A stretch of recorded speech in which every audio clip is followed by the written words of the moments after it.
Hi అండి. Feel good with RS ఛానల్కు స్వాగతం. ఈరోజు బ్లాగ్లో ఒక టెంపుల్ గురించి షేర్ చేసుకోవడం జరుగుతుంది.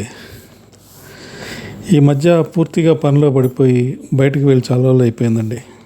మామూలుగా అయితే ఎవ్రీ వీక్ సాటర్డే కానీ థర్స్డే కానీ ఏదో ఒక టెంపుల్కి వెళ్తూ ఉంటాము. అలిపిరి పాదాల గుడి కానీ, శ్రీనివాస మంగాపురం, అప్లాయగుంట, శ్రీవారిమెట్టు ఏదో ఒక టెంపుల్కి వెళ్తుంటాము. కానీ లాస్ట్ 3 వీక్స్గా మాకు కొంచెం పనిలో బిజీగా ఉండడం వల్ల ఎక్కడికి వెళ్ళలేకపోయాము. ఈ సాటర్డే అప్లాయగుంటకు వెళ్దామని బయలుదేరాము. ఇప్పుడు మార్నింగ్స్ అలా బయలుదేరినప్పుడు అయితే అప్లాయగుంట, శ్రీవారిమెట్టు ఇట్లాంటి గుళ్ళకి వెళ్ళడం చాలా బాగుంటుంది. ఎందుకంటే కొంచెం ఇవి తిరుపతి నుంచి కొంచెం డిస్టెన్స్లో ఉంటాయి కాబట్టి. అది కాకుండా మార్నింగ్ వెళ్ళడం వల్ల మంచి మంచి లొకేషన్స్ కూడా ఎంజాయ్ చేయొచ్చు ఈ రూట్లో వెళ్ళడం వల్ల. ఈవినింగ్ అయితే కొంచెం వెళ్తురు ఉండదు కాబట్టి కొంచెం కష్టం అనిపిస్తుంది. అదే సాయంత్రాలు వెళ్ళేట్టుగా అయితే శ్రీనివాస మంగాపురం ఇట్లాంటి గుళ్ళు అయితే చాలా బాగుంటుంది. రూట్ కానీ లైటింగ్ కానీ సౌకర్యంగా ఉంటుంది కాబట్టి ఈజీగా వెళ్ళొచ్చండి. ఇప్పుడైతే మేము రామాపురం అనే ప్లేస్కి వెళ్తున్నామండి. అక్కడ ఒక చిన్న వర్క్ ఉంది, అది కంప్లీట్ చేసుకొని ఆ వర్క్ పూర్తయినాక ఇక్కడ నుంచి అప్లాయగుంటకు వెళ్ళేట్టుగా ప్లాన్ చేసుకున్నాము. ఇక్కడ నుంచి అప్లాయగుంటకు వెళ్ళే రూటు చాలా బాగుంటుందండి. మంచి మంచి లొకేషన్స్ని బాగా ఎంజాయ్ చేయొచ్చు. అందుకే మేము ఈ జర్నీని కూడా కొద్దిగా మేము వీడియో తీసి మీకు షేర్ చేసుకోవడం జరుగుతుంది. ఇప్పుడు ఇక్కడ ఈ రామాపురం నుంచి 1 కిలోమీటర్ దూరంలో ఒక జైన్స్ టెంపుల్ ఉందండి. అక్కడ లక్ష్మీనారాయణ స్వామి టెంపుల్ కూడా ఉంది. ఈ గుడి అయితే చాలా ఫేమస్గా ఇప్పుడు ఉంది.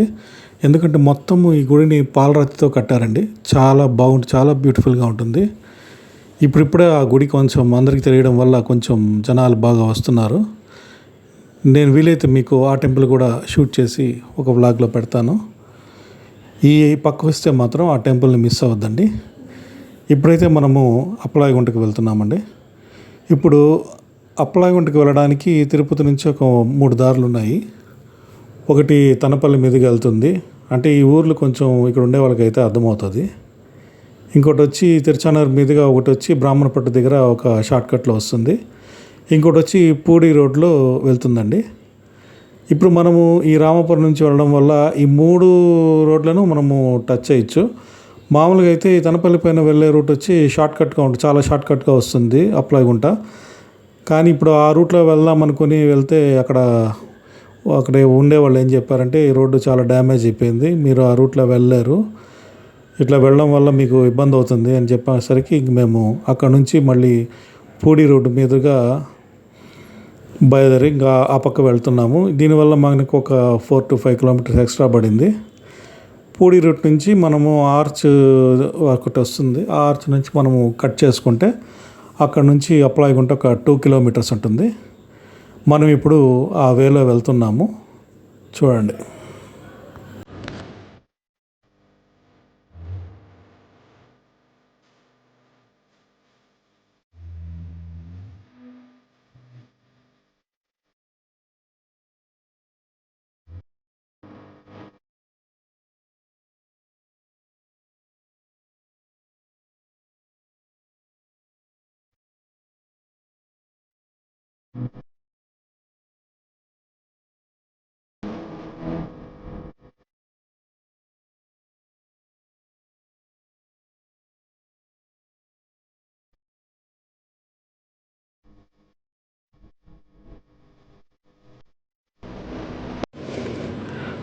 చెప్పాం కదండి, ఒక ఆర్చ్ వస్తుంది, ఆర్చ్లో నుంచి ఒక టర్న్ తీసుకున్నామంటే ఒక 2 to 3 కిలోమీటర్స్లో మనము అప్లాయగుంటకి చేరుకోవచ్చు.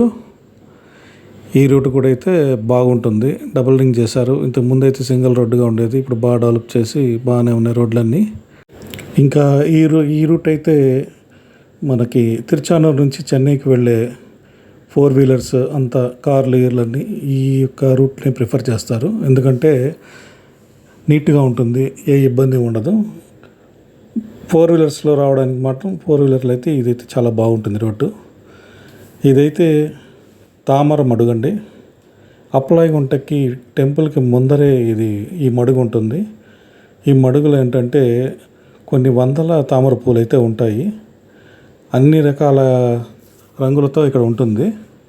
ఇప్పుడైతే కొంచెం ఎండ ఎక్కువ ఉండడం వల్ల కొంచెం క్లియర్గా కనపడడం లేదు. కొంచెం కెమెరా క్వాలిటీ కూడా ఇదిగా ఉండడం వల్ల ఇక్కడ నుంచి మనకి పూలను కోసుకొని తిరుపతిలో, తిరుచానూరులో కానీ, తిరుపతిలో కొన్ని టెంపుల్స్ దగ్గర ఇక్కడ నుంచే కోసుకొచ్చి అక్కడ అమ్ముతుంటారు దేవుడికి ఇవ్వడానికి. ఇదైతే చాలా బాగుంటుంది. మార్నింగ్ సెట్ వచ్చినప్పుడు చూడొచ్చు మనము. ఇప్పుడైతే మనము అప్లాయగుంటకి చేరుకున్నాము. ఈ ఎండ అయితే చూస్తుంటే ఇంకా ఎండాకాలం ఇంకా నడుస్తుందేమన్న డౌట్ వస్తుంది, అంత ఎండగా ఉందండి. ఇప్పుడైతే మేము టెంపుల్కి అయితే చేరుకున్నాము. ఇక్కడ నుంచి మనం ఇంకా దర్శనము చేసుకోవడానికి వెళ్ళాము. దర్శనం అయితే బాగా జరిగింది. ఇది ఫస్ట్ దర్శనం చేసుకుని బయట వచ్చాక ఉపాలయాలండి, లక్ష్మీ దేవాలయము, ఇదైతే పోర్టు. ఇక్కడ నుంచి ప్రదక్షిణగా వచ్చినామంటే గోదాదేవి ఆలయం కూడా వస్తుందండి.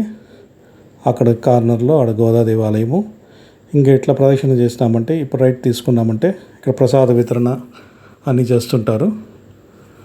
ఇక్కడ నుంచి ఒక ప్రదక్షిణగా ఇట్లా ముందుకు వెళ్ళిపోవాలా. ఇక్కడైతే మాకు తెలిసిన రిలేటివ్స్ ఉంటే వాళ్ళని పలకరించి వాళ్ళతో మాట్లాడి కొంచెంసేపు ఇక్కడ స్పెండ్ చేసి ప్రసాదాలు అవి తీసుకొని ఇంకా బయటకు వచ్చేసామండి.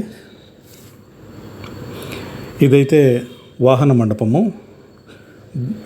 బ్రహ్మోత్సవాల సమయంలో మీకు తెలిసి ఉంటుంది, అన్ని రకాల వాహనాలను ఇక్కడ ఉంచి దేవుణ్ణి ఇక్కడ అలంకరించి ఇక్కడ ఊరేగింపుగా తీసుకెళ్తుంటారు.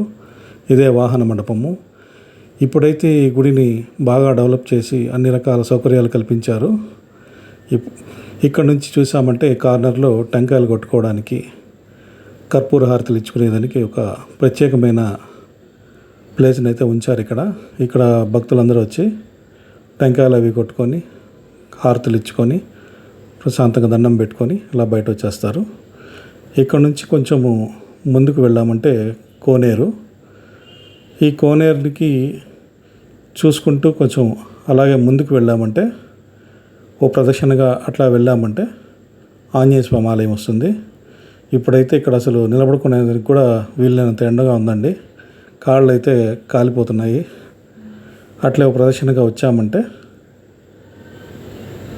ఇక్కడ నుంచి జస్ట్ ఒక కొద్ది దూరంలోనే ఆంజనేయ స్వామి ఆలయం ఉంటుంది. ఇంకా అక్కడికి వెళ్ళి అక్కడ ఆంజనేయ స్వామి దర్శనం చేసుకొని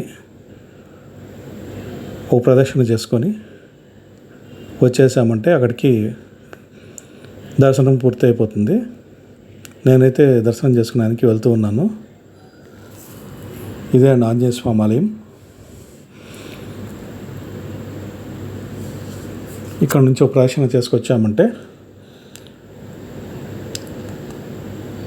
ఇక్కడ నుంచి ఒక వ్యూ అండి ఇది.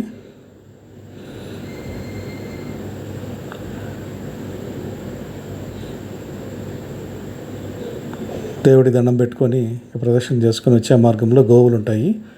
ఇప్పుడు ప్రతి చోట గోసేవ అనేది కొత్తగా పెట్టారు. ప్రతి గుడికి వెళ్ళినా మీకు విధమైన గోవులు ఉంటాయి. మీరు ఏదన్నా వాటికి సేవ చేయదలుచుకుంటే చేసుకోవచ్చు. ప్రతి గుడిలో ఇప్పుడు ఆ విధంగా పెట్టడం జరిగింది. ఇంకా మేము దర్శనం అంతా బాగా జరిగేసరికి ఇంక మేము అక్కడ నుంచి బయలుదేరి ఇంక రిటర్న్ జర్నీకి అయితే వచ్చేసాము. ఎండ అయితే చిన్నగా లేదు. ఇంకా సరే ఇంకా ఒక చోట ఇంకెక్కడైనా బ్రేక్ తీసుకొని ఏదైనా రిఫ్రెష్మెంట్స్ తీసుకుంటామని దిగాము. కొంతసేపు ఆగి రెస్ట్ తీసుకొని అన్ని రిఫ్రెష్మెంట్స్ అన్నీ తీసుకొని మళ్ళీ తిరిగి మేము రిటర్న్ అయితే అయిపోయాము. మీకు ఈ వ్లాగ్ అయితే నచ్చినట్లయితే లైక్ చేయండి, షేర్ చేయండి, ఏదైనా ఉంటే కామెంట్ చేయండి, మర్చిపోకుండా సబ్స్క్రైబ్ చేయండి. మీరు సబ్స్క్రైబ్ చేయడం వల్ల మాకు కొంచెం ఎంకరేజ్మెంట్గా ఉంటుంది. మరిన్ని మంచి వ్లాగ్స్ కోసము ఈ ఛానల్ని వాచ్ చేయండి. Thanks for your time, thanks for watching. మరో మంచి వ్లాగ్తో మళ్ళీ కలుస్తామండి. బాయ్.